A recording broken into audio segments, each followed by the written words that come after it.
we only go as far as our ability to adapt. Meaning, our lives aren't shaped by the plans we make. Our lives are shaped and defined by how we adapt and evolve and overcome when those plans fall through. And you might hear that and think, well, that's a pessimistic take. Well, let me tell you something I've learned. Right? Over the years, I've seen again and again that a life worth living requires two things. It's the ability to dream far beyond what currently exists. And second, the ability to tie the implementation of that dreaming into something real and tangible and pragmatic. The decisions you make actually matter. When the alarm goes off in the morning, do you get up?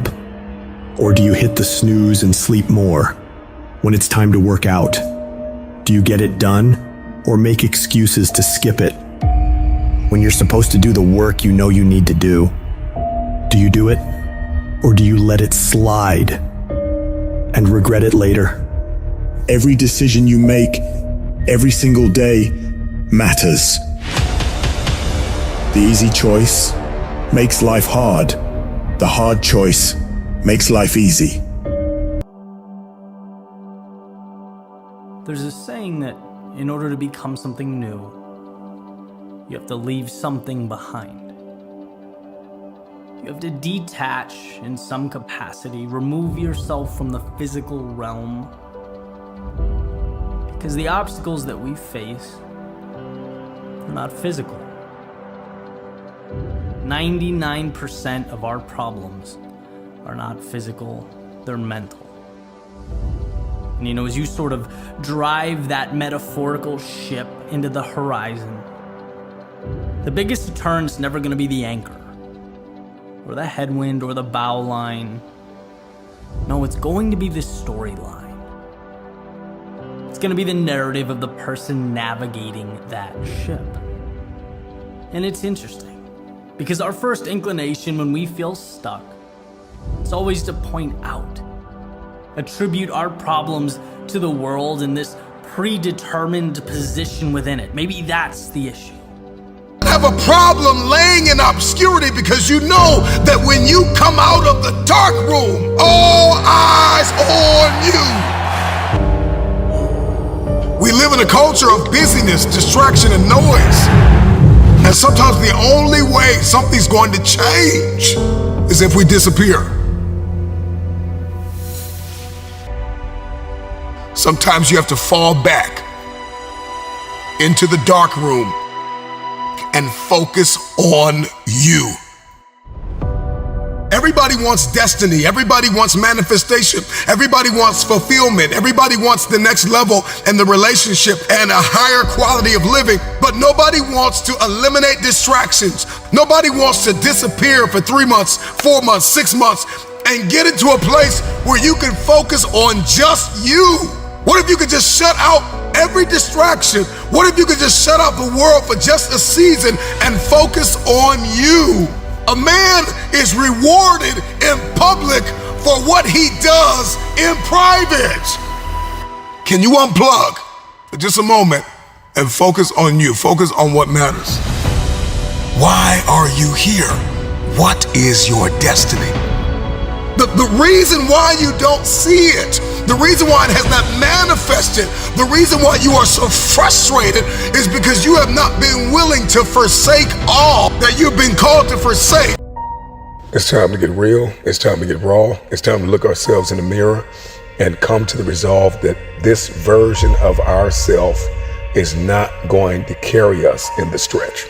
That I've been this version of myself long enough that if I don't change, if I don't do something about this, then I'm gonna find myself bankrupt. Some of the most monumental and transformational portraits and pictures that we've ever seen were developed in the dark room. We celebrate athletes and we celebrate critical thinkers and innovators and actors, and we praise them and coin them our heroes, and we follow them by the millions. We love what they do in public, but you don't know the story behind the glory. You don't know the blood, the sweat. You didn't see the tears that they cried, the prayers that they prayed, the countless weeks where they went without sleep to get where they are. It's not going to be easy, and you have to be patient, and you have to put in the fucking time. You talked to me about 3 months, how you fucking worked your ass off for 3 months and it wasn't recognized. That ain't nothing. It takes real fucking time and real commitment, and it takes that every single day. It takes a conscious effort to be more valuable, to be better than the next guy every single day, and that shit is not easy. When you're at 1% and you keep pushing and you go beyond having 1%, you are going to start to realize how much mental comes into play, how much success in anything comes into your ability to expend effort when energy just isn't there. I need you to go harder than you've ever gone before. I need you to be more dedicated than you've ever been before. I need you to be more committed than you've ever been before. I need you to tap into a level of sacrifice that you've never tapped into before. That's why you meet some people, they just won't be denied mentality. That's why you meet some people, you gotta take their life before you take their drive mentality. What makes successful people successful is what they do when they don't feel like it. To eliminate distractions, they are willing to delete social media apps if they have to. They are willing to walk away from everything that is distracted, everything that has diluted your devotion and your determination, every disease and dysfunction and disorder that has pulled you from destiny after you have heard it, after you have received it, after you have written it down, after you have spoken it once. Do what is required to manifest it into reality. If you can see it in your head, you can hold it in your hand. Stop telling everybody what you're going to do. Stop telling everybody what your next move is, and just disappear and do the work that is required. Don't be bitter. Don't be frustrated. Listen, just remain faithful behind the scenes. Promotion is coming. Stages and opportunities are being prepared right now.